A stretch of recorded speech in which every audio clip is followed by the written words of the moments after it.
Okay जी, अस्सलाम वालेकुम। तो welcome back to the new lesson. और आज हम लोग बेटे पास्ट पेपर करने जा रहे हैं मोमेंट और सेंटर ऑफ मास के। तो पास्ट पेपर के स्टार्ट से पहले ही अगर हम लोग ज़रा देखें मोमेंट होता क्या, what is the definition of moment? Force multiply by perpendicular distance very from good. Event. बस ये चीज़ एक तो आपने याद रखनी है कि फोर्स तो होगा, डिस्टेंस भी होगा, लेकिन डिस्टेंस और फोर्स का हमेशा रिलेशन परपेंडिकुलर ही रहेगा। आपके सामने दो हाथी हैं बेटे। तो मैंने देखे हुए हाथी। आपने बहुत देखे हुए होंगे हाथी बेटे। तो यहाँ पर भी हैं बेटे दो हाथी आपके पास। और इन्होंने बोला हुआ है कि ये दो हाथी जो हैं एक बेचारी निहत्ती वहीकल के ऊपर फोर्स लगा रहे हैं, और फोर्स भी कोई कम नहीं लगा रहे बेटे। 6 किलो न्यूटन, 6000 न्यूटन की फोर्स, 4000 न्यूटन की फोर्स। अब इन्होंने बोला हुआ है in a space below draw a vector diagram to determine the magnitude of the resultant force. बेटे आपने क्या निकालना है? रिजल्टेंट फोर्स का एक तो पहली बात तो आपने एक scale vector diagram, last lecture में भी हम लोगों ने बोला था स्केल वेक्टर डायग्राम के लिए बेटे आपको एक स्केल खुद सेट करना पड़ता है। जैसा कि हम लोग यहाँ पर सेट कर देते हैं कि 1 किलोमीटर जो है या 1 किलो न्यूटन बेसिकली आपका रिप्रेजेंट 1 सेंटीमीटर।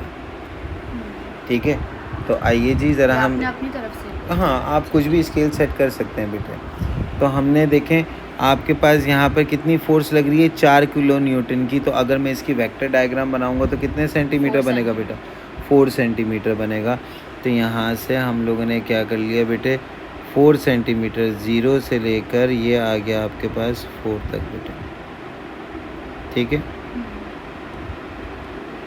ये हमने बना दिया 4 सेंटीमीटर की लाइन, जो कि आपके पास टूवर्ड्स राइट लग रही थी।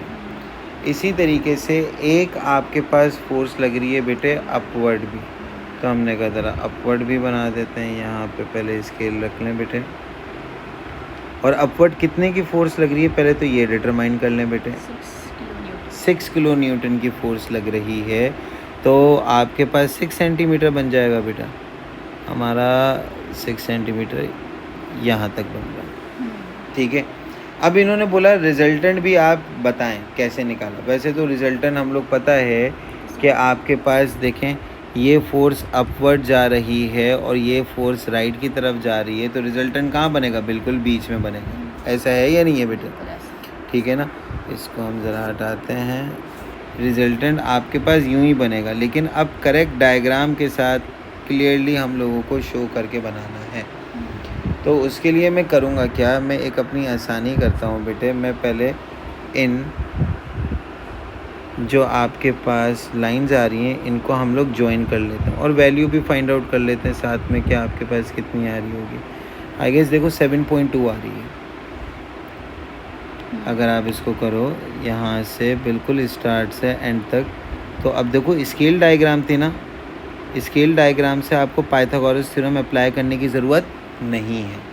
ठीक है, तो ये आपके पास कितना बन रहा है, ये तो हम लोग को अंदाज़ा हो गया 7, लेकिन ये रिजल्टेंट फोर्स की डायरेक्शन बेटे याद रखिएगा नहीं है बेटे।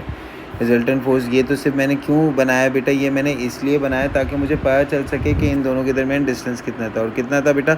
7.2 किलो न्यूटन्स का। तो अब जरा देखो आपने प्रॉपर वेक्टर डायग्राम किस तरीके से बनानी है। जो ये चीज़ आपने ड्रॉ की है एग्जैक्टली यही चीज़ आप क्या कर लें बेटे, यहाँ पर भी बना लें। इसको हम देख लेते हैं, यहाँ पे हमने अटैच कर दिया बेटे। और इस चीज़ को आपने क्या किया बेटे, इस चीज़ को डायरेक्टली यहाँ पर ले आया। हमने इसको ज्वाइन राइट अबाउट हेयर। इससे क्या पता चला बेटे, इससे मुझे पता ये चल गया कि मेरा रिजल्टेंट बेटे क्या है, ये है। ठीक है, बात समझ में आ गई। तो इससे रिजल्टेंट की करेक्ट वैल्यू भी आप डायरेक्शन और वैल्यू भी आपको पता चल जाएगी। And this is 7.2 kilo Newton. अच्छा, ये जो पैरेलल लाइंस जो बनाई थी इनको आप बेशक फिर बाद में आप क्या कर दें बेटे, रिमूव कर दें। बनाई किस लिए थी, ताकि हम लोग ये प्रॉपर डायरेक्शन के साथ प्रॉपर आप वैल्यू के साथ हम लोग इसको बना सकें, तो हमने बना दिया बेटा।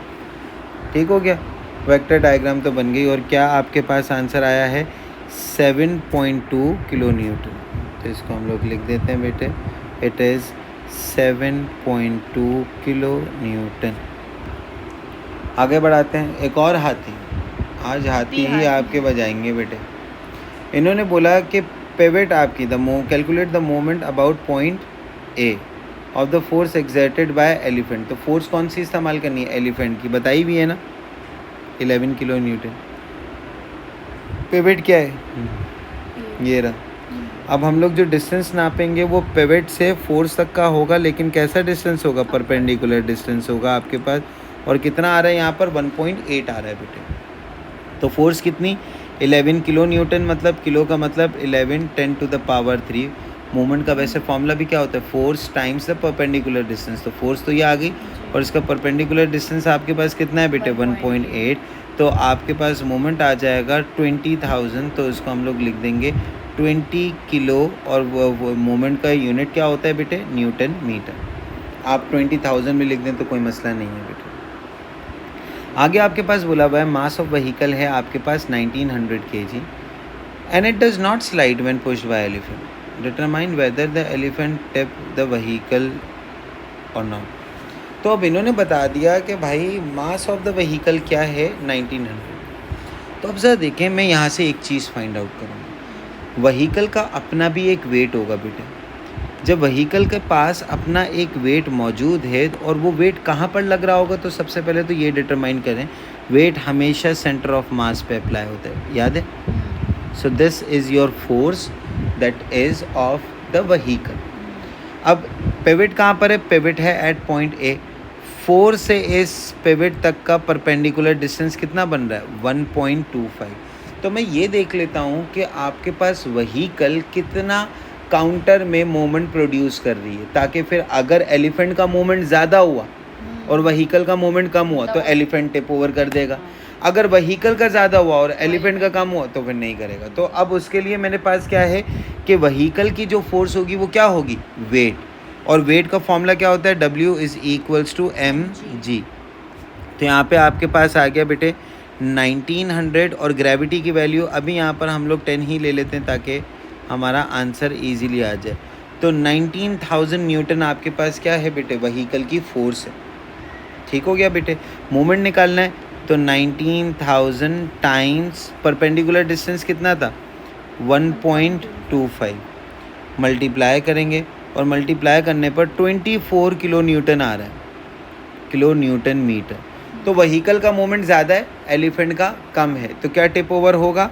नहीं होगा बेटा, नहीं करेगा टिप ओवर। आपकी व्हीकल टिप ओवर नहीं होगी। तो हम लोग क्या बोलेंगे कि conclusion, sense moment of vehicle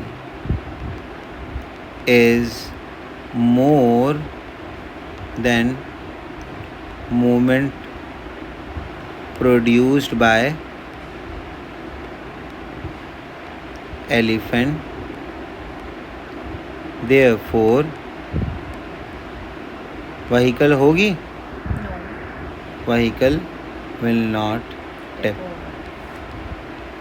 आप सिर्फ कंक्लूजन में यही लिख देते, vehicle will not tip over. तो मैंने रीज़न इसलिए बताया ताकि आपको समझ में भी आए, vehicle will not tip over. ठीक बेटे? चलो अगला सवाल, question number 2। An object is in equilibrium when both dash and dash on an object are 0। मतलब टू कंडीशंस ऑफ इक्विलिब्रियम क्या क्या होती थी बेटे? एक तो दोनों साइड की रिजल्टेंट फोर्स बिल्कुल ज़ीरो हो, तो मतलब रिजल्टेंट फोर्स, एंड दूसरा क्या था आपके पास? Resultant moment. दोनों क्या होने चाहिए? हाँ, तो अब यहाँ पे क्योंकि हम लोग को सेंटेंस कंप्लीट करना है, तो रिजल्टेंट एक जगह आ जाएगा क्या? Resultant force. दूसरी जगह क्या आ जाएगा? Resultant moment. दोनों किसके बराबर होते हैं? 0 के बराबर होते हैं। तो आपके पास the object is said to be in equilibrium. अगला सवाल देखें, दोबारा मोमेंट का आ गया आपके पास। और अब देखिएगा मोमेंट के सवालों में आपने क्या क्या देखना, पिवट क्या है, फोर्स कहाँ पर है, और उसके अगेंस्ट में परपेंडिकुलर डिस्टेंस क्या है। आपको इन्होंने बोला हुआ है calculate the moment of weight of the ladder about point B. About point B मतलब आपके पास पिवट क्या है, पॉइंट बी है, ये रहा, इसको मेंशन कर लेते हैं। वेट ऑफ द लैडर कहाँ पर है, ये बिल्कुल सेंटर में इन्होंने ड्रॉ करके दिया हुआ भी है। वैसे अगर आप सवाल पढ़ते तो वो आपको बता भी देते 240 न्यूटन वेट है। तो फोर्स पता चल गई 240 न्यूटन है। अब इस फोर्स के अकॉर्डिंगली परपेंडिकुलर डिस्टेंस देखें पिवट से कितना है, 1.2 मीटर लिखा हुआ है बेटे। जी। तो फोर्स भी पता चल गई, फोर्स इज योर 240। मोमेंट का फॉर्मूला क्या होता है, force times the perpendicular distance, और परपेंडिकुलर डिस्टेंस आपके पास कितना आ गया बेटा, 1.2 आ गया। दोनों को मल्टीप्लाई करें 290 न्यूटन मीटर, आपके पास क्या आ गया, मोमेंट आ गया। Right an expression in terms of F for the moment of F about B. F ये एक फोर्स है, इसके मोमेंट की आपने क्या लिखनी है बेटे, एक्सप्रेशन लिखनी है। तो बेटा ये फोर्स आ गई, पिवट आपके पास वही पॉइंट बी है, पॉइंट बी से ये रहा ना पॉइंट बी आपके पास, इससे आपने क्या किया बेटे, परपेंडिकुलर डिस्टेंस देख लो, ये आपके पास क्या आ जाएगा, पिंक वाला परपेंडिकुलर डिस्टेंस, जो कि कितना है, सवाल में दिया हुआ है 3.2 मीटर्स दिया हुआ है। तो अगर मैं इसकी सिर्फ एक्सप्रेशन लिखनी है तो फोर्स तो मुझे पता ही नहीं है, एफ है, लेकिन इसका परपेंडिकुलर डिस्टेंस आपके पास कितना था, 3.2, तो F into 3.2 that would be your final answer. आगे क्या बोला हुआ है, use your answer from part 1 to calculate F. मतलब कहना ये जा रहे हैं कि ये मोमेंट और ये मोमेंट एक दूसरे के क्या होंगे बेटे, इक्वल। एक जाहिर सी बात है, एक आपके पास क्लॉकवाइज रोटेट करवा रहा होगा, एक एंटी क्लॉकवाइज रोटेट करवा रहा होगा, तो इन दोनों मोमेंट्स को आपके पास हमने क्या करना है, इनको इक्वेट करके हमने एफ़ के लिए आंसर निकालना है। तो 290 एक मोमेंट था जो कि कौन प्रोड्यूस कर रहा था बेटा, वेट प्रोड्यूस कर रहा था। एफ़ वाली फोर्स का मोमेंट तो नहीं पता, लेकिन उसकी एक्सप्रेशन पता, और वो क्या था, एफ़ इंटू 3.2। तो 3.2 मल्टीप्लाई वहाँ जाकर आपके पास क्या हो जाएगा, डिवाइड हो जाएगा। तो final answer after rounding off would be equals to 90 newton. क्या ये बात समझ में आ गई बेटे, यूनिट लाजमी लिखिएगा। Explain why there must be an upward force acting on a ladder at B. अब उन्होंने बोला अपवर्ड फोर्स क्यों लग रही होगी। अच्छा ज़रा देखें, मैं यहाँ पे आपको सवाल ना यहाँ पे दो तरीक़ों से पूछ सकता हूँ। मैं आपको बोल रहा हूँ ना सिर्फ लैडर के ऊपर अपवर्ड फोर्स भी होगी, बल्कि एट पॉइंट ए लैडर के ऊपर कुछ फोर्स लेफ़्ट पर भी लग रही होगी बेटे। क्यों, इक्विलिब्रियम की कंडीशन क्या थी, sum of all forces must be equals to 0। तो अब जरा देखो, आपके पास अगर राइट पर फोर्स लग रही है तो इसको बैलेंस करने के लिए फोर्स कहाँ पे होनी चाहिए, लेफ़्ट पे। तो इसलिए हालांकि इन्होंने सवाल में लेफ़्ट का जिक्र नहीं किया, लेकिन अगर आ जाए तो अब हमें पता है। अब इसी तरीके से वेट कहाँ था, डाउनवर्ड, तो कोई ना कोई अपवर्ड भी तो फोर्स होनी चाहिए ना, जो इस वेट को बैलेंस करेगा, ताकि आपके पास रिजल्टेंट फोर्स किसके बराबर आ जाए, 0 के बराबर आ जाए। Because the ladder is in equilibrium, और इक्विलिब्रियम में नेट फोर्स किसके बराबर होती है बेटे, 0 के बराबर होती है। तो explain why there must be an upward force acting on ladder B, ताकि आपके पास to make the resultant force, हाँ, to make the resultant force 0 और टू बैलेंस द लैडर। कोई भी एक पॉइंट लिख दीजिएगा बेटे, ठीक बेटे, समझ में आया। आगे बढ़ा, न्यूटन का सेब यहीं पर ही आ गया बेटा, लेकिन कोई मसला नहीं, हम देखते हैं इस सेब से हम न्यूटन वाला काम नहीं कर रहे, हम दरख्त के नीचे नहीं बैठ रहे बेटे। आपके पास बोला भाई ये है, a metre rule balances when 50 centimetre mark is directly about a pivot, above a pivot. क्यों, सेंटर ऑफ मास अगर पिवट पे रख दिया जाए तो आपके पास चीज़ें बैलेंस हो जाती हैं। अब state where in the rule is centre of mass located, कहाँ पर होगा सेंटर ऑफ मास, अब उसका एक्सप्रेशन बताना। वहाँ पर होगा आपके पास सेंटर ऑफ मास जहाँ पर रिजल्टेंट फोर्स क्या हो, 0 हो, जहाँ पर रिजल्टेंट मोमेंट क्या हो, 0 हो। तो एक्चुअली में ये आपसे इक्विलिब्रियम की कंडीशन पूछने के लिए एक दूसरी टाइप का क्वेश्चन उन्होंने बोल दिया, हालांकि आंसर आपके पास दोनों का क्या है बेटा, सेम ही है। तो यहाँ पे हम लोग क्या लिखेंगे, where should be the centre of mass, where the resultant force and resultant moment is 0. बात फिनिश, खलास, मामला सेटल डाउन। आइए जी, आपके पास मीटर रूल पे हमने एक सेब रख दिया और दूसरी जगह हम लोगों ने कुछ ब्रिक्स रख दी हैं। ब्रिक्स ही हैं भाई, हैं भाई, कुछ तो है। कुछ तो है, वेट है ना। क्या है हमें नहीं पता, बस वेट है। मैंने कहा ओके भाई, आगे बढ़ाते हैं। क्या है?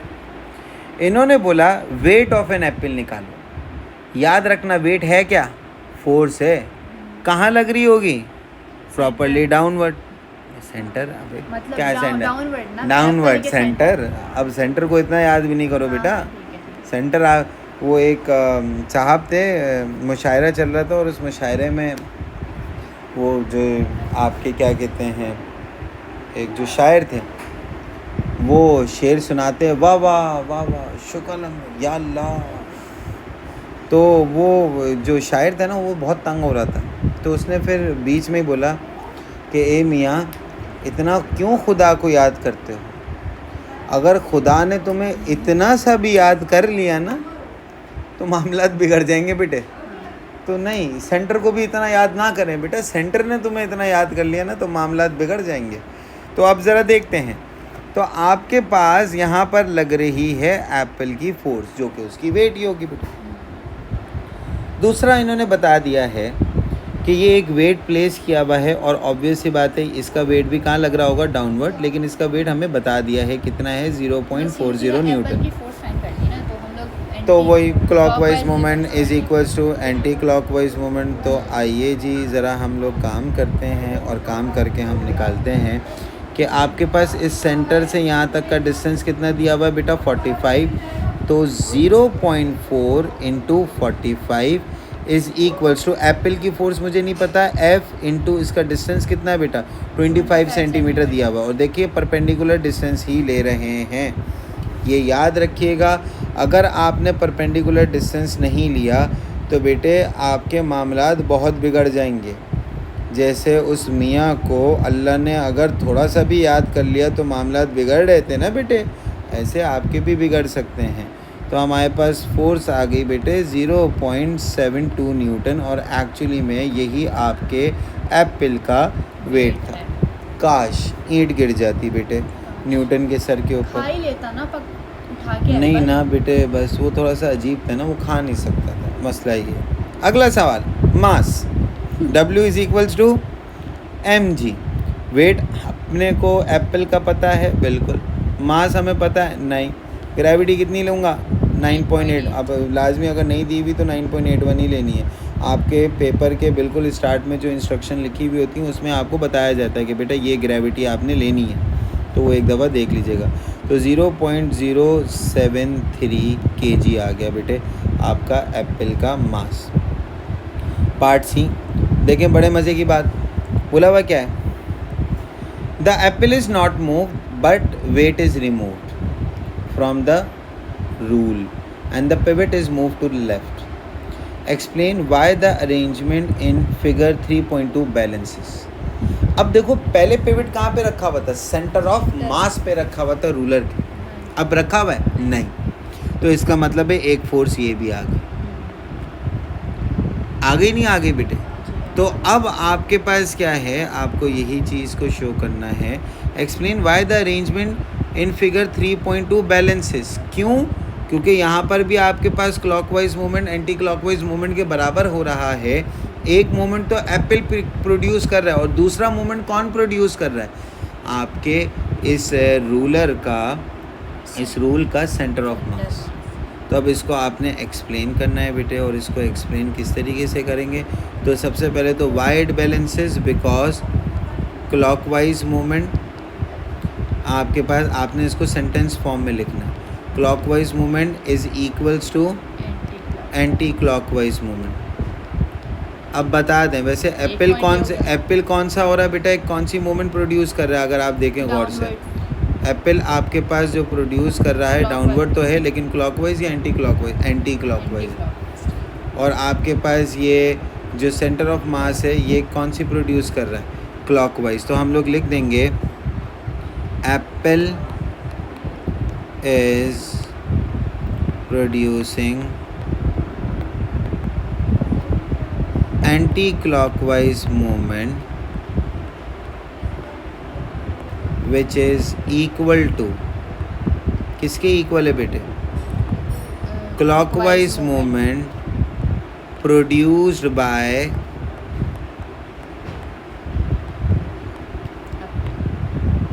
Centre of mass of rule. Ruler को इन्होंने रूल बोला हुआ। अब जरा देखें, पहले मुझे बताएं पिवट किसके क्लोज है? सेंटर ऑफ मास के क्लोज है या एप्पल के क्लोज है? आंखें देख, खोल के तो देख लो। अच्छा, centre of mass. Centre of मास, तो इसका मतलब देखो बैलेंस है ना, इसका डिस्टेंस कम है इसका ज़्यादा है और इसका ज़्यादा है, तो इससे मैं ये अंदाज़ा लगा सकता हूँ इसकी फोर्स बेटे ज़्यादा होगा और इसकी फोर्स आपके पास क्या होगी बेटे?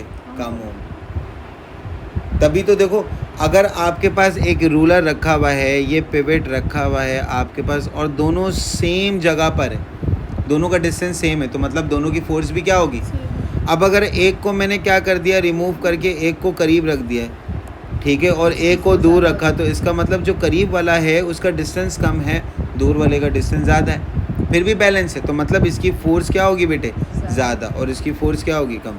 तो compare the weight of the rule with the weight of an apple, तो मैं बोलूँगा वेट ऑफ रूल क्या है? मोर है। Weight of rule is more than weight of Apple. क्यों? डिस्टेंस के थ्रू हम लोगों ने मेजर किया। वेट ऑफ एन एप्पल होता है एक्चुअली में, तो लिख दें, ठीक बेटे। State two condition necessary for a system of forces acting on a body to be in equilibrium। रटा रटाया सवाल क्या करते हैं मौलानाओं के अंदाज में हम ज़रा करते हैं। sum of all forces must be equals to 0 or you can also say resultant force is equals to 0। दूसरा बेटा एंटी क्लॉक नहीं, ऐसे नहीं, ऐसे नहीं। Anti clockwise movement is equals to clockwise movement, और we can also say that the resultant movement is equals to 0। ऐसे बेटा, समझ में आया बेटा? आगे बढ़ाते हैं। ये बेचारा बच्चा जिसको इन्होंने गार्डनर बोला हुआ, ये गार्डनर बच्चा बेटे व्हील बैरो को उठा रहा है और आगे जा रहा है। P तो वो फोर्स लगा रहा है अपवर्ड, W क्या है? सेंटर ऑफ मास से है। Q कौन सी फोर्स है? Q वो फोर्स है जो पिवट के बिल्कुल ऊपर लग रही है, मतलब वो पिवट की, ताकि हाँ, और वो इसलिए लग रही है क्योंकि वेट और P दोनों बराबर नहीं होंगे। अच्छा देखो, दो अपवर्ड हैं, एक डाउनवर्ड है, तो इसका मतलब क्या हुआ? वेट P से ज़्यादा है, तभी एक और अपवर्ड फोर्स चाहिए थी in order to balance the forces बेटे। ये तो हमने ऐसे ही रॉ एनालिसिस निकाल लिया।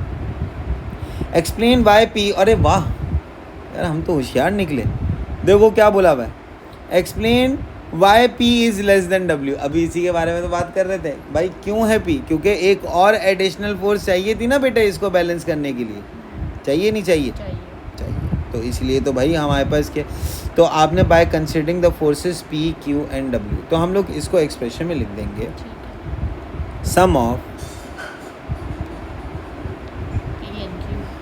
P and Q is equals to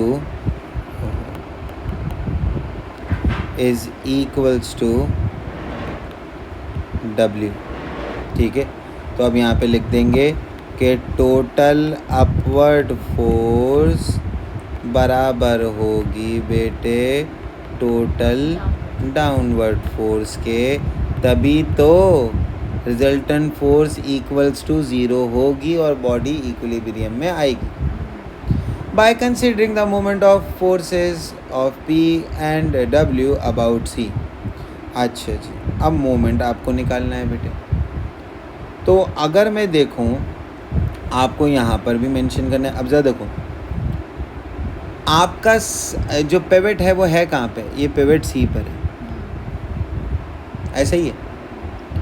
तो देखो और फोर्स क्या है आपकी W। तो C से आपके पास मतलब पिवट से फोर्स तक का परपेंडिकुलर डिस्टेंस एक ये आ गया, और एक ये फोर्स है ना, इसको थोड़ा सा एक्सटेंड कर दो, पिवट तक ले आओ बेटे, ले आए भाई। इससे perpendicular अब इससे इसका पिवट से परपेंडिकुलर डिस्टेंस मेजर कर लो, ये ज़्यादा है। तो जिसका पिवट से डिस्टेंस ज़्यादा होता है वो फोर्स क्या होती है, ज़्यादा। कम होती है। distance। सॉरी कम होती है, कम होती है। और जिसका पिवट से कम। परपेंडिकुलर डिस्टेंस कम होता है वो फोर्स क्या होती है ज़्यादा बेटे, होती है। ज़्यादा होती है। तो अब यहाँ पे हम लोग बता देंगे, यही चीज़ को यहाँ पे आपने लिख देना है। और किस तरीके से लिखना है बेटे, कि आपके पास हो क्या रहा है कि the distance of P from pivot is more than the distance of W from pivot, or which shows that P is less than W। ठीक है बेटे, आ गया बेटा। एक और आपको इन्होंने बोला हुआ ये है, calculate the force exerted by the screw, और पिवट इन्होंने बता दिया है the clockwise and anti clockwise movement about P। तो पॉइंट कौन सा है बेटा, P। तो दिस इज योर पिवट। अब इस पिवट से दो फोर्सेस लग रही हैं, एक 75 न्यूटन की और एक F की। तो इस पिवट से इसका परपेंडिकुलर डिस्टेंस आपके पास आ गया बेटा 0.24। अब ज़रा देखो, ये रही पिवट, ये पिंक कलर से शो की हुई, और F ये रहा। तो पिवट से परपेंडिकुलर डिस्टेंस, इसका परपेंडिकुलर डिस्टेंस कुछ यूँ हो जाएगा बेटा, जी 0.75। फोर्स और परपेंडिकुलर डिस्टेंस होना चाहिए। तो F times 0.75 is equals to 75 times 0.24। क्या ये बात समझ में आई बेटे? जी तो आइए जी ज़रा हम लोग कर लेते हैं। 75 को 0.24 से हमने क्या करना है बेटे, मल्टीप्लाई और डिवाइड बाय कर देना है 0.75 से। तो आंसर अपने पास आ गया F का 24 न्यूटन। क्या ये बात समझ में आई मेरे बच्चे को? नाइस हो गया बेटे। ये तो 3 मार्क्स का सवाल है। अल्लाह, तेरे मार्क्स का सवाल अब बोलते सर पेपर में आ जाता हम कर लेते, लेकिन उसके लिए आना भी चाहिए। अच्छा जी, अब दी हुई डायमेंशंस दी हुई, और आपको इन्होंने बता दिया है कि मास दे दिया है 18 kg। क्या निकालना है? कंक्रीट स्लैब का वेट निकालना है। एंड आई गेस ये हम लोगों ने पता नहीं किया हुआ, यस किया हुआ भी है, but we will still do. तो वेट निकालना है, W इज इक्वल्स टू ये तो मैंने mg 18 इंटू 9.8। अभी हम लोग 10 ही ले रहे हैं, तो कितना आ जाएगा बेटा, 180 न्यूटन आ गया। The thickness of slab is this, calculate the pressure exerted by. अच्छा इधर देखो, स्लैब 3D है बेटे, एक दफ़ा इसको देख लें। ये हो गया बेटे।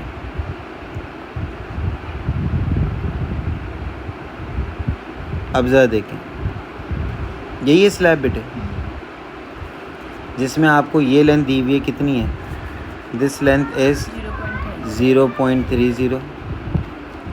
थिकनेस इन्होंने बता दी है 0.4, तो ये आके आपकी थिकनेस हो गई। तो देखो, अब अगर मैं एरिया निकालूंगा तो किन दो वैल्यूज़ को लूँगा, 0.3 और 0.4।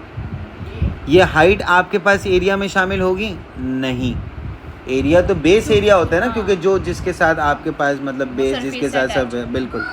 तो अब जरा देखो, यहाँ पे आपसे इन्होंने पूछा हुआ है प्रेशर मालूम करना है, तो P is equals to F/A। F की तो कोई टेंशन नहीं है, F तो आपके पास वही 180 होगा। एरिया किस किस को देख के निकालेंगे? 0.3 इंटू 0.04।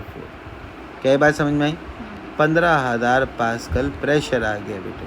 और आपको पता है, इसमें मैं 1 घंटा बैठ के सोच रही थी क्या होगा इसमें। नहीं बेटे नहीं सोचना। On figure 2.1 draw and label the arrow to show the weight of the slab, okay, acting at centre. तो मैं क्या करूँगा, 0.3 का है ना, 0.15 पे आपके पास क्या हो जाएगा?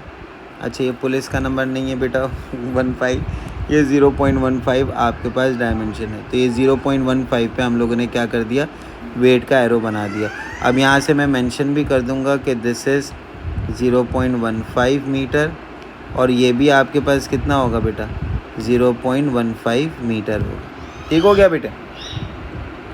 अब आपको मालूम करना है calculate the moment of 40 Newton of force about D. D कहाँ पर है, ये रहा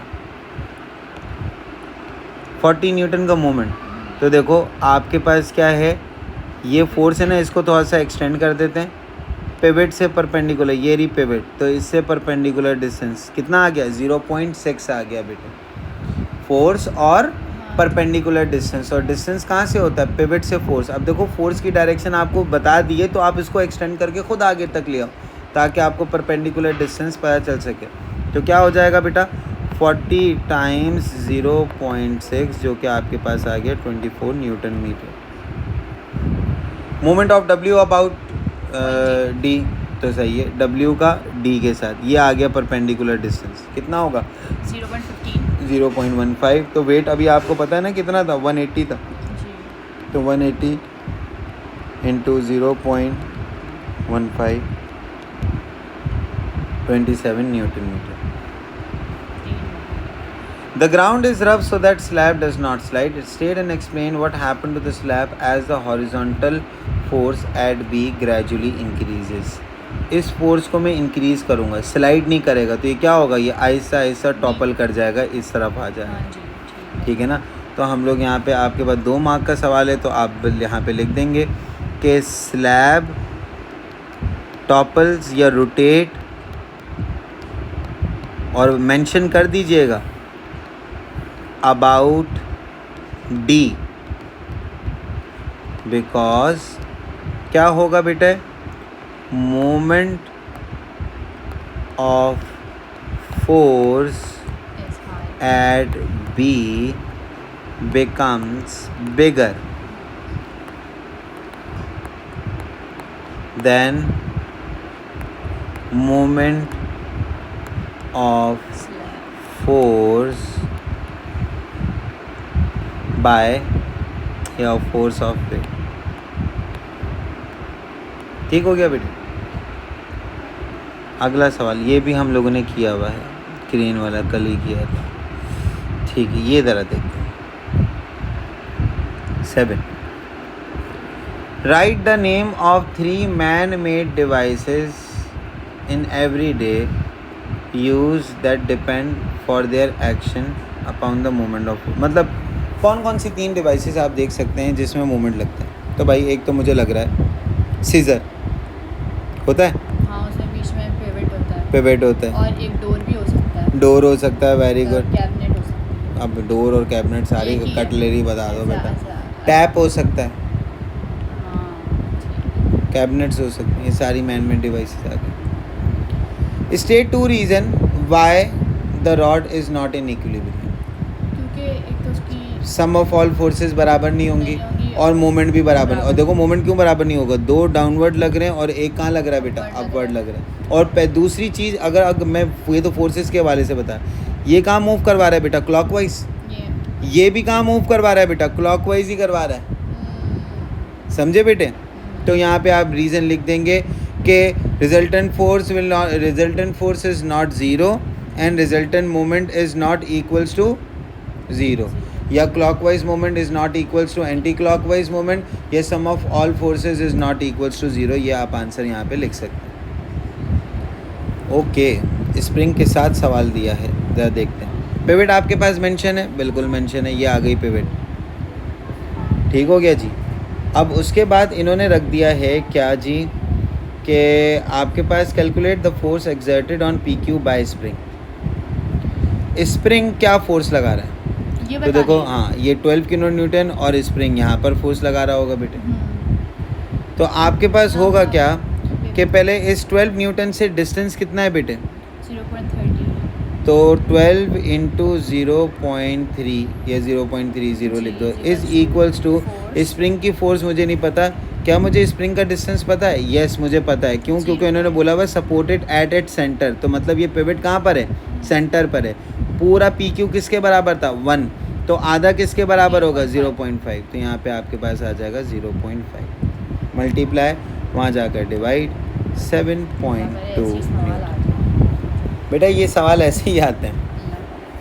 अच्छा जी, explain why it is not necessary to know the weight of picking. It is not necessary. हाँ, मोमेंट के लिए देखो क्या मुझे अब ये पिवट कहाँ पे रखा हुआ है, सेंटर ऑफ मास पे, और वेट भी कहाँ पे होता है आपके पास, सेंटर ऑफ मास पे ही होता है। तो ऐसी फोर्स जो बिल्कुल पिवट के ऊपर डायरेक्टली हो या बिल्कुल पिवट के अलोंग हो, वो चीज़ मोमेंट प्रोड्यूस ही नहीं कर सकती। तो हमें वेट मालूम करना ज़रूरी क्यों नहीं है मोमेंट के लिए? क्यों? क्योंकि it will not produce any moment. तो हम यहाँ पे बोल देंगे weight has no moment because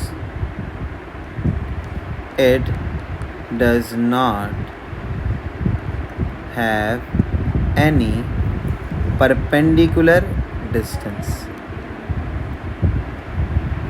बेटा मोमेंट के लिए आपको चीज़ें समझ में होप सो, इसको आप अप्लाई कीजिएगा बेटे। और अब इसी से रिलेटेड आपके पास तमाम तरह के सवाल होंगे, तो इनको अप्लाई करना और फिर मुझे बताना बेटे क्या आपको प्रॉब्लम्स और आ रही हैं, और फिर जो भी प्रॉब्लम्स होगी इंशाल्लाह उनको रिजॉल्व करेंगे। तब तक के लिए बेटे अल्लाह हाफ़िज़।